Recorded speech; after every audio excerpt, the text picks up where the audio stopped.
Une volonté, celle des pouvoirs publics d'assurer la sécurité et la protection des citoyens, c'est le ministre de l'Intérieur et de la décentralisation qui le déclare au cours d'une réunion à Nouadhibou. Une célébration, celle du 1er mai, et le ministre de la fonction publique du travail et de la modernisation de l'administration parle de l'action du gouvernement pour améliorer la situation des travailleurs. Une visite, celle effectuée par le ministre du Développement rural dans la wilaya du Trarza, visite pour certains ouvrages relevant de son département. Voilà donc pour les principaux titres de votre journal et c'est parti. Madame, mademoiselle, monsieur, bonsoir et bienvenue à votre 22h de ce vendredi 18 Ramadan 1442, ce qui correspond au 30 avril 2021. 22h que nous allons commencer là-bas dans notre capitale économique et pour cause, avec la visite là-bas entreprise par le ministre de l'Intérieur et de la décentralisation, l'occasion pour lui de donner des assurances en ce qui concerne la sécurité et la protection des citoyens. C'était au cours d'une réunion qu'il a tenue avec les autorités administratives à Nouadhibou. C'est un reportage de l'un de nos envoyés spéciaux, plutôt de nos correspondants permanents, Elvara Chebani, compte rendu revu en français par Bokar Bailaba. Réaffirmer la volonté de l'État d'assurer la sécurité et protéger le citoyen sur la base de la nouvelle approche adoptée par les pouvoirs publics, tel est l'objectif de la visite du ministre de l'Intérieur et de la décentralisation, Mohamed Salem Al-Merzouk, à Nouadhibou. Après l'accueil, il a tenu une réunion avec les responsables sécuritaires, au cours de laquelle il a indiqué que cette approche repose sur plusieurs phases. L'établissement d'un diagnostic précis des faits pour connaître la nature et le lieu des crimes perpétrés et faire une évaluation des méthodes ainsi que des solutions retenues. Le ministre de l'Intérieur et de la décentralisation a indiqué que les auteurs des crimes étaient des jeunes sous l'emprise de la drogue avec des antécédents judiciaires. Pour cela, il a exhorté les responsables sécuritaires à redoubler d'efforts afin de renforcer la sécurité et la protection des citoyens et de ses biens. Il a également tenu une réunion avec les autorités administratives régionales qui regroupaient des élus, des représentants d'organisations de la société civile et de partis politiques. Mohamed Salem Al-Merzouk a appelé les leaders d'opinion, les élus et les universitaires, chacun à partir de sa position, à participer aux efforts déployés pour éradiquer ce phénomène, soulignant la volonté de l'État de le combattre. Plusieurs intervenants se sont relayés pour saluer cette visite et souligner l'importance de la sécurité pour asseoir un cadre de développement durable. En d'autres termes, sans la sécurité, point de développement. Voilà donc pour cette visite du ministre de l'Intérieur et de la décentralisation dans notre capitale économique, une visite qui entre dans le cadre de la lutte contre la criminalité et le trafic des drogues. Et c'était d'ailleurs, vous venez de l'entendre, le ministre a réaffirmé la volonté de l'État d'assurer la sécurité et la protection des citoyens. Autre volonté de l'État également exprimée aujourd'hui, cette fois celle d'améliorer les conditions de vie des travailleurs, et c'est une volonté qui est réaffirmée par le ministre de la fonction publique du travail et de la modernisation de l'administration, et cela à l'occasion du 1er mai qui sera célébré donc demain, fête internationale du travail. Et c'était l'occasion aussi pour le ministre de faire le point sur les actions du gouvernement visant à améliorer la situation des travailleurs et à leur permettre donc de faire face à la pandémie de la Covid-19 et à ses conséquences, en extrait du discours du ministre de la fonction publique, du travail et de la modernisation de l'administration. Chers travailleurs, en réponse à ce contexte inédit, le gouvernement a mené et adopté d'importantes mesures pour non seulement relancer le marché, mais également soutenir les travailleurs, surtout ceux fortement impactés par la crise, et sauver le maximum d'emplois. Permettez-moi ici de citer quelques réalisations dans les faits, relatant dans les faits le volet social du programme ambitieux de son Excellence, Monsieur le Président de la République, Monsieur Mohamed Ould Cheikh El Ghazouani, mis en œuvre par le gouvernement de son Excellence, Monsieur le Premier ministre Mohamed Ould Bilal. Ces réalisations ont été faites aussi grâce à un partenariat constructif entre les employeurs et les travailleurs pour faire valoir l'intérêt suprême de notre nation. C'est grâce à l'effort et au travail de tous, de nos fonctionnaires, de nos salariés, de nos indépendants, que la vie nous libère des obstacles, du temps et de l'espace. Chères travailleuses et chers travailleurs, pour un droit social rénové, répondant aux exigences et aux besoins nouveaux de nos populations, la priorité a été accordée à la refonte du système normatif et la création d'un cadre permanent de concertation pour garantir des droits fondamentaux au travail. C'est ainsi que notre département a engagé la révision du régime de la protection sociale dans les deux secteurs, le secteur privé et le secteur public, en vue d'améliorer les prestations dont bénéficient les travailleurs, surtout en ce qui concerne les pensions. Cette révision a consacré aussi le rehaussement de l'âge de la retraite de 60 à 63 ans pour tenir compte de la nécessité d'assurer la relève intergénérationnelle et la pérennisation du système de pension. Chers travailleurs, ce doublement permettra aussi au secteur privé de connaître aussi le même choix par rapport à la cotisation, au plafonnement de ces cotisations.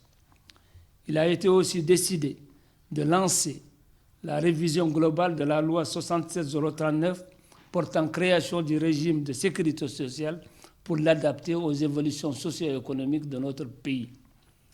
Il est aussi aujourd'hui décidé de soumettre aux partenaires sociaux les conclusions de la commission de travail chargée de l'amélioration du Code du travail et de la réglementation par la Convention collective nouvelle.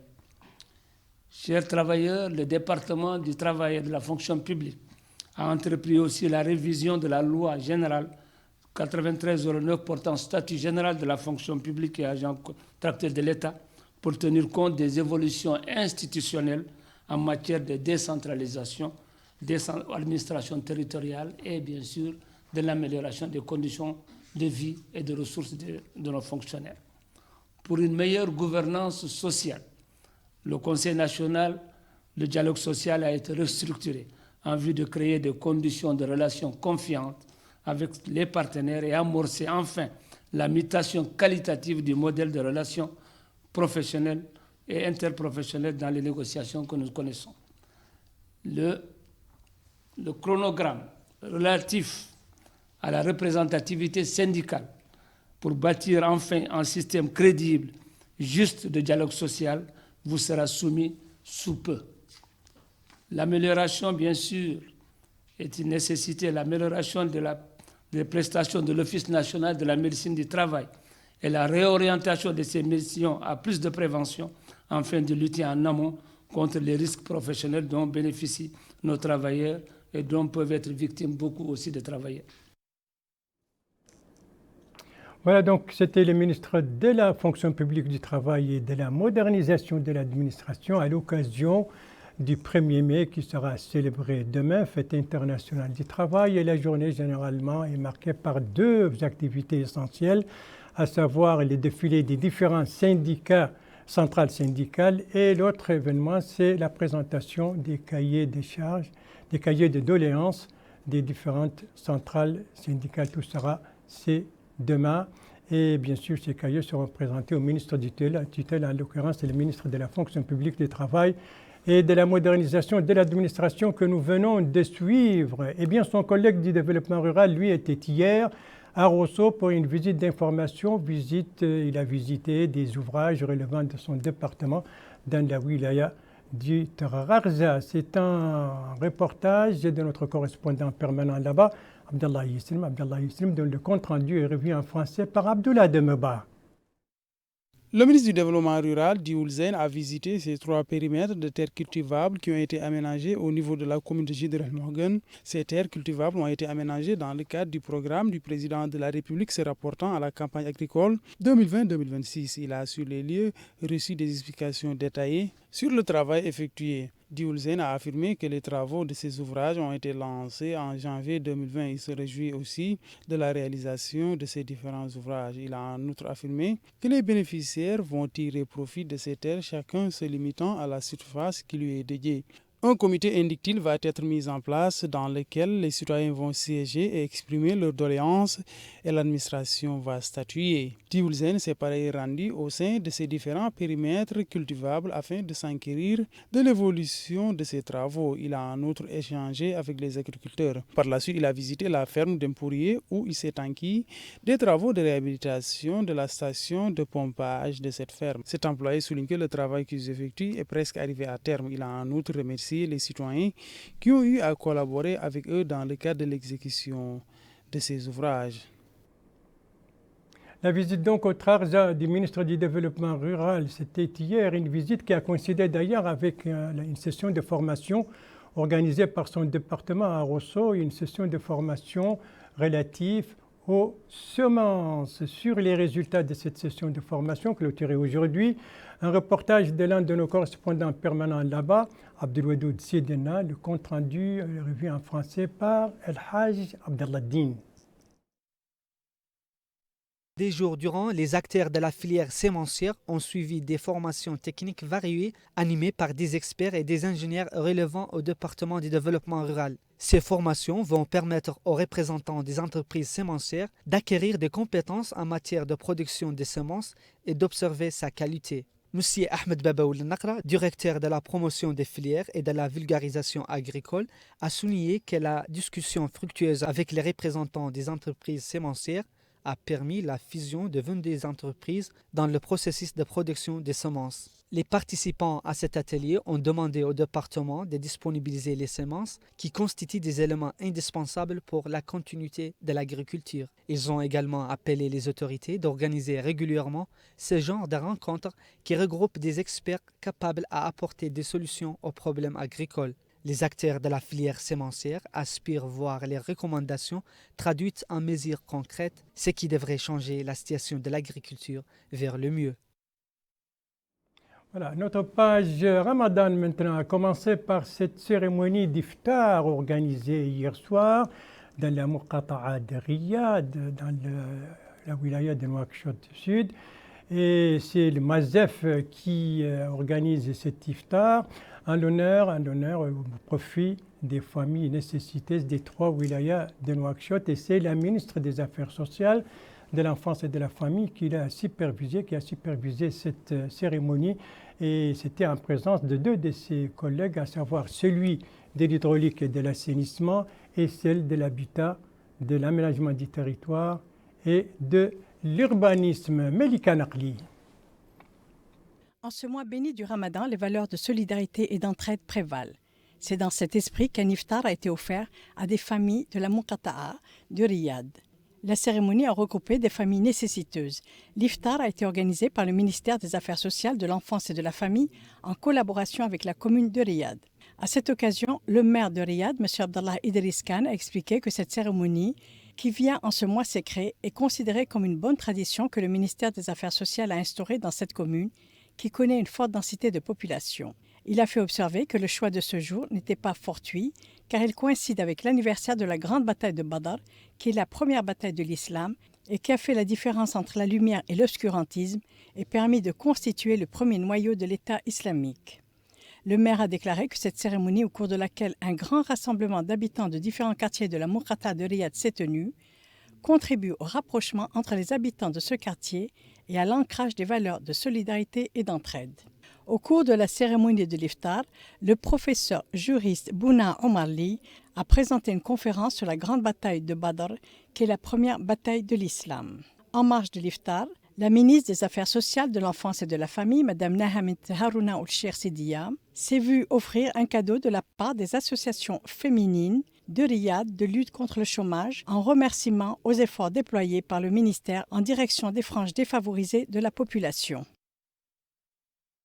Voilà cette cérémonie d'iftar donc organisée hier soir par le Mazef au profit des familles nécessiteuses des différentes wilayas de Nouakchott, et c'était dans la Muqata'a de Riyad. Et nous restons toujours dans le cadre des actions marquant le mois béni du Ramadan, mais cette fois sur le plan spirituel, avec la conférence quotidienne. Alors, qui a animé la conférence d'aujourd'hui et quel était son thème? Élément de réponse avec El Haj Abdelladdin. Suivant la grille de l'animation ramadanesque établie, la conférence religieuse a traité le sujet de l'usure, son danger sur l'individu et la société. Au cours de cette conférence, l'érudit Mohamed Mahmoud Ould Taleb Ahmedou a expliqué en détail la disposition de l'islam par rapport aux pratiques usurières. Il a également passé en revue les définitions, les typologies et les motivations de ces actes interdits. En outre, l'érudit a évoqué les retombées négatives de l'usure sur le plan individuel et social. En réagissant à cette conférence religieuse, les fidèles ont posé des questions liées à cette pratique illicite tout en demandant l'intensification des activités de diffusion de la religion qu'ils les considèrent comme meilleure méthode pour clarifier les dispositions et les préceptes de l'islam. Dans le volet sanitaire de l'animation de Ramadan, le neurochirurgien Ahmedou El Mokhtar a présenté un bref exposé sur les maladies neurologiques et ses liens avec le jeûne. La conférence quotidienne dans le cadre de l'animation du mois béni du Ramadan et les activités ramadanesques nous amènent cette fois à l'intérieur du pays, précisément dans le nord et précisément dans la wilaya du Tir Zemmour, Zouerat. Alors, comment se présente l'ennemi ramadanesque dans la capitale du Tir Zemmour, ou si vous voulez la capitale minière? Et apparemment, le sport est très prisé par la jeunesse. C'est un reportage de notre correspondant permanent à Zouerat, Sidi Mohamed Boubacar Siré, dont le compte-rendu est revu en français par Abdoulaye Demeba. Le sport, particulièrement le football, constitue une activité de prédilection des habitants de la cité minière. Ainsi, à la tombée de la nuit, les salles de foot sont prises d'assaut par les résidents. Après une journée de jeûne, ces derniers se rendent sur place pour pratiquer une activité sportive et se distraire. Cet habitant déclare que l'ambiance est bon enfant en période de jeûne à Zouerat. Au niveau de ces salles, tout se passe bien. Presque plusieurs clubs de jeunes et de seniors fréquentent ces salles de football. Du côté de la logistique, des aménagements ont été mis en œuvre afin de rendre ces joutes sportives plus attrayantes. Cet organisateur indique que les compétitions cette année sont différentes des années précédentes. En effet, dit-il, des panneaux ont été mis en place pour permettre aux spectateurs de pouvoir voir les scores. À côté des salles de foot, certaines rues de la cité minière ont été transformées en espaces de jeu pour la circonstance. Les résidents, particulièrement les jeunes des quartiers, s'adonnent au football. C'est le cas de cet habitant qui précise que tout se passe bien. Il se réjouit aussi de l'ambiance qui prévaut durant cette période. Chaque nuit, dit-il, on se retrouve du côté de l'hôtel de la Sinim pour jouer au football. Voilà, le sport est une activité très prisée par les jeunes. Donc, durant ces nuits ramadanesques à Zouerat, la capitale du Tir Zemmour. Retour maintenant à Nouakchott, dont le conseil régional vient de tenir sa deuxième session ordinaire. C'était aujourd'hui sous la présidente de sa présidente.